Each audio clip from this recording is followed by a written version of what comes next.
चाहूल तिला लागली. जी अवस्था पहिल्या दिवशी झाली होती तिला परवानगी घ्यायची त्यावेळेची, त्यापेक्षा जास्त खराब अवस्था आता लक्ष्मणाची. जो लक्ष्मण कुठल्याही राक्षसांसमोर, परशुरामांसमोर किंवा इतर कुणाच्याही समोर एखाद्या सिंहगर्जनेसारखा बोलणारा लक्ष्मण उर्मिलेसमोर गेल्यानंतर मात्र त्याच्या तोंडातून शब्द फुटत नाही. त्याला ते कधी बोलता येत नाही. दोघं एकमेकांना बघतात. लक्ष्मणाला समजत नाही मी काय बोलू. मैत्री शरण गुरु सांग उर्मिला त्याला म्हणते, ओ मेरे उपवन के हिरण आज वनचारी, ओ मेरे उपवन के हिरण आज वनचारी, बांध ना दूंगी तुम्हें ते जो भय भारी. म्हणते हे माझ्या हृदयातल्या हरणा, आज तू वनवासी झालास, मी तुला माझ्या प्रेमात बांधून ठेवणार नाहीस. तुझ्या मनातलं जे भय ते तू त्याग. मोठं हृदय सत्य पाहिजे की अशी परिस्थिती आली त्या ठिकाणी तू गेल्यानंतर माझी काय अवस्था झाली. काय दुसऱ्या दोन्ही तिन्ही म्हाताऱ्यांना मला बघावं लागतंय, मला हे बघावं लागतंय, मला ते करावं लागतंय, तू मला काय विचारित नाही, मला काय सांगितलं नाही. असा कुठलाही शब्द, असं कुठलाही तक्रार तिच्या मुखात येत नाही. एवढंच म्हणती, ओ मेरे उपवन के हिरण आज वनचारी, बांध ना दूंगी तुम्हें मैं ते जो भय भारी. ऐक सौमित्र दौड़ पड़े प्रिया के चरण तले, आंसुओं से भीग गए दोनों के चरण में. त्या दोघांचा जो संवाद आहे तो सगळा मूक संवाद आहे. एकमेकांना न बोलता ते समजून घेतात. त्या कठीण प्रसंगामध्ये लक्ष्मणाच्या पाठीमागून अतिशय भक्कमपणे, अतिशय सुदृढपणे उभी राहणारी ते गेले.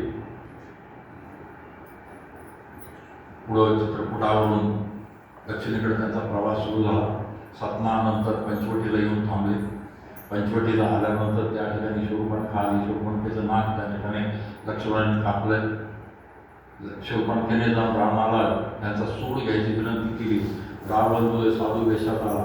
साधू वेशात आल्यानंतर त्याने सीतेचं हरण केलं. तिथून पुढं किष्किंधा, हनुमानाची भेट झाली, सुग्रीवाची भेट झाली, वालीचा वध झाला. त्यानंतर सीतेचा शोध लागला. लंकेचं दहन झाले, सेतू बांधला गेला, युद्ध सुरू झाले. आणि त्या युद्धामध्ये लक्ष्मणाला शक्ती लागली. लक्ष्मणाला शक्ती लागल्यानंतर रावणाचा जो राजवैद्य होता त्या राजवैद्याला बोलवण्यात आलं. राजवैद्याला बोलवण्यात आल्यानंतर त्याने सांगितलं की द्रोणागिरी पर्वतावर जी संजीवनी बुटी आहे ती घेऊन या. त्यानंतरच त्याचं होतं.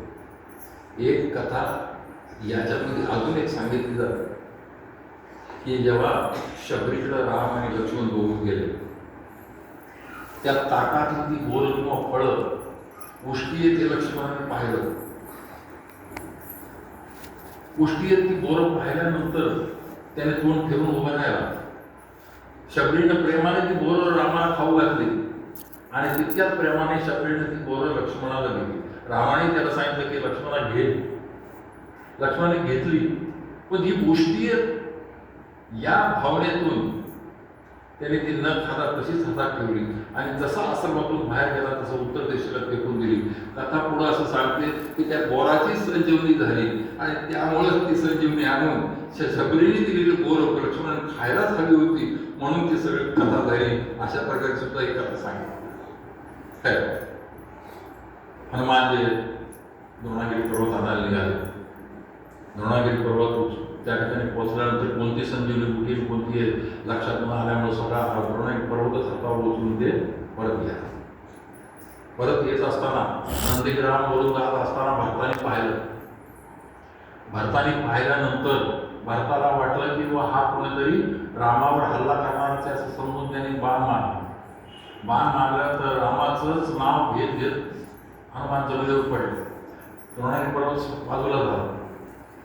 पडताना सुद्धा हा रामाचं नाव घेतोय म्हणजे मी या चुकीच्या माणसाला जे बाण मारला हे भरताना जाणवलं.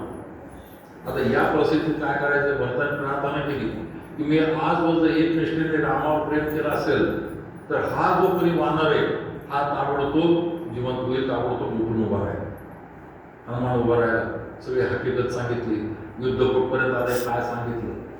तर त्याच्यानंतर भरताने विनंती केली की तू घरी चल, थोडं 2 मिनिट सगळ्यांची भेट. घरी आले, कौशल्याला सांगितलं.